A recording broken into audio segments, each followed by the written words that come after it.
Have a good day and positive light to all my subscribers, Repa Peeps, Ka-Vapers, at lalo na sa mga bago nating katambayan dito lang sa ating simpleng tambayan at YouTube channel. Hi Babe! Our new video content sa ating simpleng tambayan, Infinix Hot 10s, how to replace, how to change LCD broken. Another video tutorial na naman tayo. Everyday nag-upload tayo ng daily helping tips, healthy guys at simple basic technique like ng Infinix Hot 10s. Paano ba magpalit ng sirang LCD? At syempre hindi mawawala yung ating bonus track, yung full teardown, at paano ba yung tamang pagbaklas ng Infinix Hot 10s.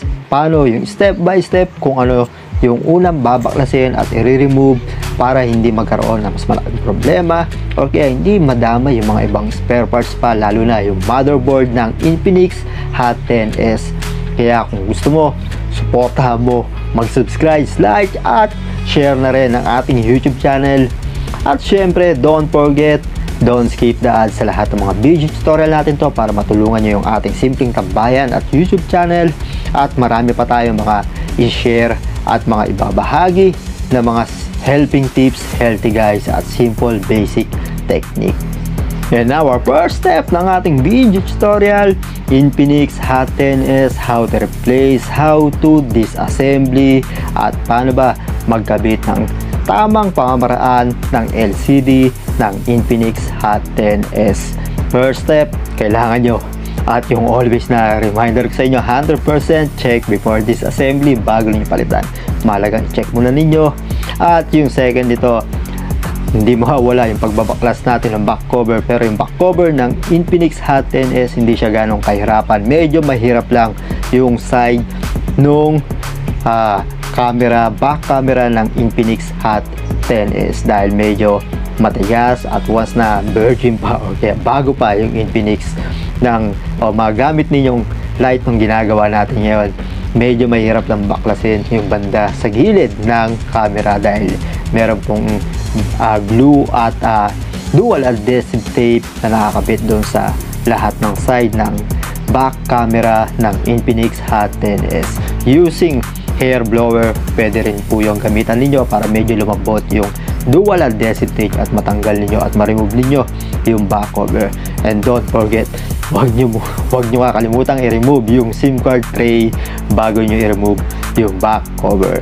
And our second step ng ating video tutorial, once na na-remove na ninyo yung SIM card tray, yung back cover, maayos na, you need to remove yung cover ng motherboard. At syempre, bago nyo ma-remove yung cover ng motherboard, kailangan mo ninyong i-remove lahat ng screw nyan. Then, next po ninyo, always take care and be careful sa pag-remove at pagtanggal ng motherboard ng Infinix Hot 10s. And our third step ng ating video tutorial, once na na-remove na ninyo yung motherboard at nagawa na ninyo na maayos at yung proper way ng pagbabaklas, yung step by step natin, basta follow lang ninyo yung ating video tutorial dito, sure na hindi kayo magkakamali at walang sasablay sa mga gagawin ninyo. Pero yung pinaka-technique ko lang sa inyo at ibibigay ko lang yung helping tips once na nabaklas ninyo yung back cover at yung mismong plastic cover ng motherboard.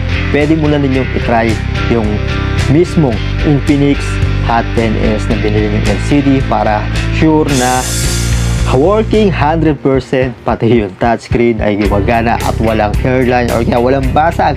Kung sakaling meron, pwede nyo maibalik kagad para hindi nyo kagad magkaroon ng dobleng trabaho at medyo pasakit sa ulo. Yun yung mga kailangan at dapat ninyong tandaan. Once na bibili kayo ng LCD, 100% check before ninyo idikit or get fix sa unit na gagawin nyo like ng Infinix Hot 10s.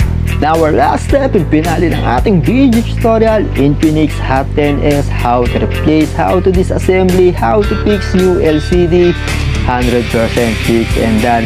Follow lang nyo yung ating tutorial dito. Then, once na tested na ninyo yung LCD screen, pwede na nyo i-fix yan at i-follow lang din ninyo kung paano ninyo din-assembly, same lang din sa pag-assemble. Kaya sana meron na naman kayo natutunan at meron na naman kayo napulutang aral dito. Don't forget to subscribe, like, at like, share na rin ang ating YouTube channel. At don't skip the ads sa lahat ng mga video tutorial natin. At maraming salamat sa lahat ng mga subscribers natin.